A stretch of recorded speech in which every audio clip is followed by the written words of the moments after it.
Good morning, my lovely kiddos, and welcome to chapter 6. We are in 6.1 today, and we are going to talk about perpendicular bisectors and angle bisectors today.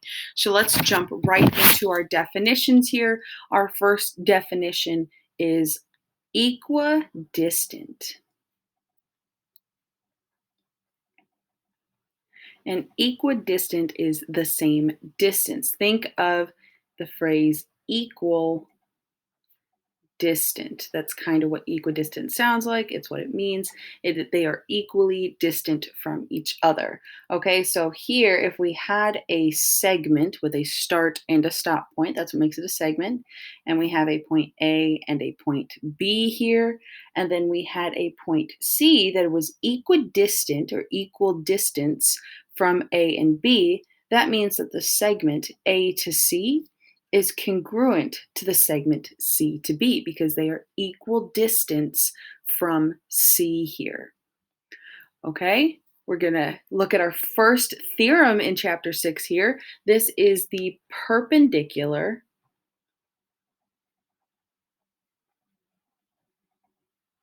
bisector theorem. Okay, and the perpendicular bisector theorem says in a plane, if a point lies on the perpendicular bisector of a segment, then it is equidistant from the endpoints of the segment. Okay, so we can see here that this line CP is perpendicular, seen in this right angle, to this bottom piece of this triangle A to B. Okay, so it is perpendicular and it is a bisector because this line cuts our line AB in half, as we can see from these two tick marks. Okay, so this theorem says that if we start with the perpendicular bisector,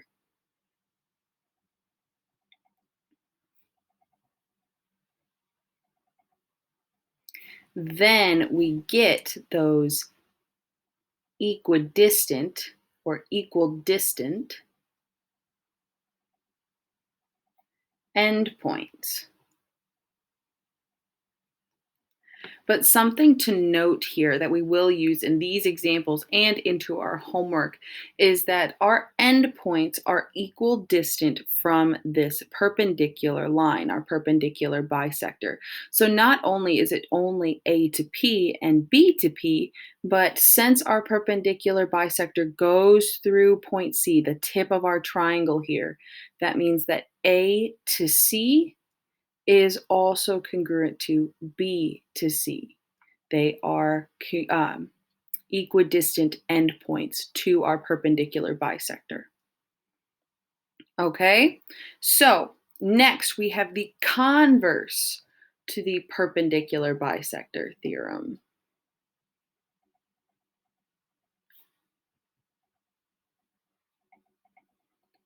And remember, whenever converse is in the name, that just means we are switching the hypothesis and the conclusion. Okay, so this theorem says in a plane, if a point is equidistant from the endpoints of a segment, then it lies on the perpendicular bisector of the segment. Okay, so again, that is just we're switching the hypothesis and the conclusion here. So in the converse here, we are starting with equidistant endpoints, and the end result is the perpendicular bisector.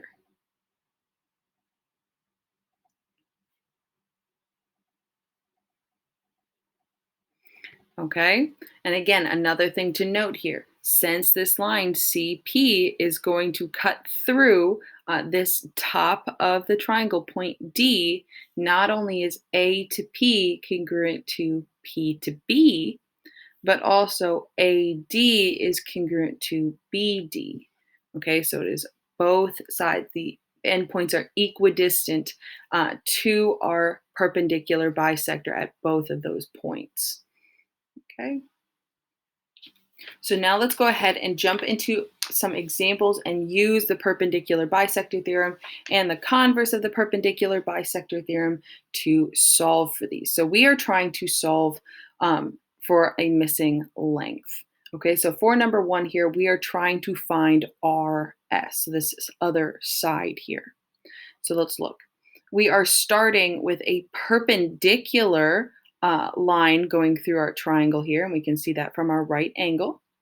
And we know that this is a bisector because PQ is congruent to RQ. And we can see that through the tick marks that are kind of hard to see on this printout here. Okay, so remember, triangles are not only equidistant on this line that is perpendicular, but if it goes through the tip of the triangle, which it does at in this case at point S, that the other two sides, RS and PS, are going to be congruent. So if PS is 6.8, that means RS would also have to be 6.8. Okay, in number two here, let's look. We have a line cutting through our triangle. It goes to the tip here at point H. It is perpendicular, and we can see that in our box here. And we know that it is a bisector because GH is congruent to EH. They are both 24. So we are trying to find E to G. So this entire line here, we know that F to G, or this first half, is 9.5, which means that E to F, the other side here, if this is a perpendicular bisector, which we know it is because it is perpendicular and GH is congruent to EH, we know that EF is also 9.5. But that's not what we wanted to know. We wanted to know the entire length of the segment E to G. So we would add together both 9.5s to get our answer of 19. Okay, so E to G is 19 units long. And in our final example, number 3 here, we are trying to find X so that we can find C to D. Okay, so this top piece. So we know that this is perpendicular. The line BD is perpendicular because of this right angle here. And we know that it is a bisector because C to B and A to B are equidistant. Okay, C and A are equidistant to point B, and we can see that because of the tick marks. So that means that these algebra pieces are equal to each other because this is another segment or two other segments that are connecting to the tip of our triangle here. So C to D and A to D. So since these are equal, I'm going to set these two pieces equal to each other. So we have 5x equals 3 times x plus 14. Okay, from here it's just solving it like an algebra 1 problem. So we want all our variables on the same side. So I'm going to move our 3x by subtracting 3x from each side of the equal sign.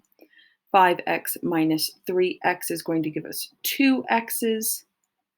A positive 3x minus 3x, those are going to cancel because they add to 0. And we're going to bring down this 14 because we did not touch it.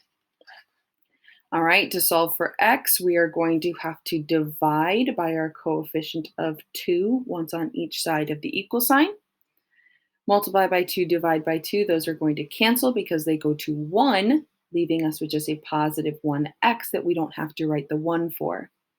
And then 14 divided by 2, or half of 14, is 7. So we found x, but we also wanted to find the segment C to D.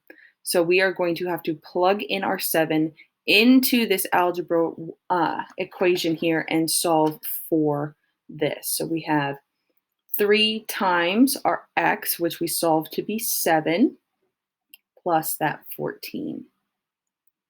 So 3 times 7 is 21, plus 14. 21 plus 14 is 35. So our x is equal to 7 and CD is equal to 35. All right, we have another theorem that we are going to talk about, and that is the angle bisector theorem.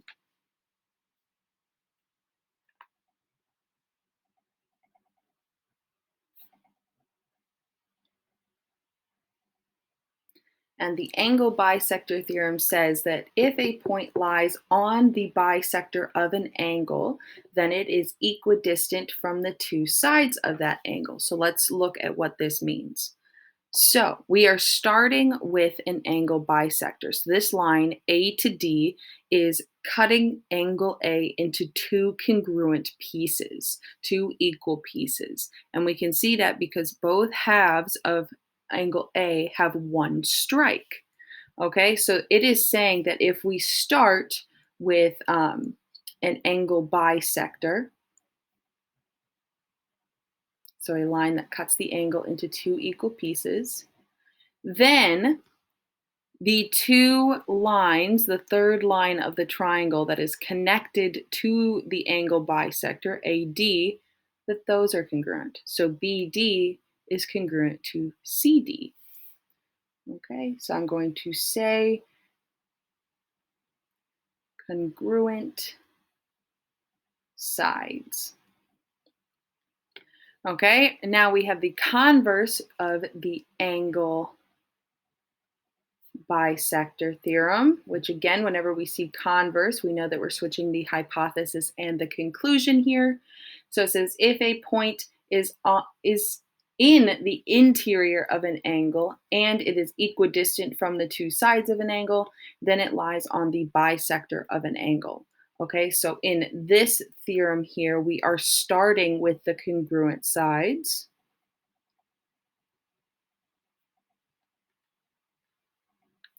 And we are going to get the angle bisector. So in our image here, we can see that BD and CD are already congruent through these tick marks that are kind of hard to see in this printout, so I'll draw all over them. All right, so we know that both halves of angle A are going to be congruent, that this angle has been cut in half. It is an A to D is an angle bisector. Okay, so let's use these two theorems to conquer these last two examples here, and then you guys can go ahead and start on your homework. All right, so we are again finding a missing length or a variable. So in this case, we are trying to find the missing measure of angle GFJ. Okay, so that is a side, then the vertex, then the side. So we are trying to find the top half of angle F here. Okay, so here we would be using the converse because we don't know if this angle is bisected. It is two equal parts. So we look, do we have congruent sides? We can see that G to J is 7 units long and H to J is also 7 units long. So since we have these two congruent sides, we know that FJ is an angle bisector and the bottom half of angle F is 42. So that means the top half of angle F would also be 42 degrees. Okay? And then in our final example here today, we can see that we want to find X as well as PS, so this missing side length here. So we have an angle bisector, so we're using the angle bisector theorem here. We have an angle bisector where both halves of angle Q are congruent. It has been cut in half, and we can see that because they both have one strike mark on each half. So that means that these two these two sides are congruent as well. So we are going to set these equal. So we have 6x minus 5 is equal to 5 times x. Now we're just working with an algebra 1 problem. We want all of our variables on the same side. So I am going to subtract this 5x once on each side of the equal sign. Okay, so 6x minus 5x, that's going to give us 1x. And then that minus 5, we're just going to leave it alone for 2 seconds here. And then positive 5x minus 5x, those are going to cancel because they add to 0. And it's totally fine to have a 0 on the other side of our equal sign. Okay, there's nothing wrong with that. Now we want our x to be by itself. So to get rid of this minus 5, we are going to have to add 5 once to each side of the equal sign. So the x gets left alone. I'll just bring it down. Minus 5 plus 5, those are going to cancel because they add to 0. And then 0 plus 5 over here is 5. So we found that x is equal to 5, but that's not the only thing we wanted to find. We want to find the measure of p to s, okay? So just like that last problem, we are going to have to take our algebra equation here of 5 times x and multiply what we solved for x, which is 5. 5 times 5 is equal to 25. So we found x to be 5 and PS to be 25 units long.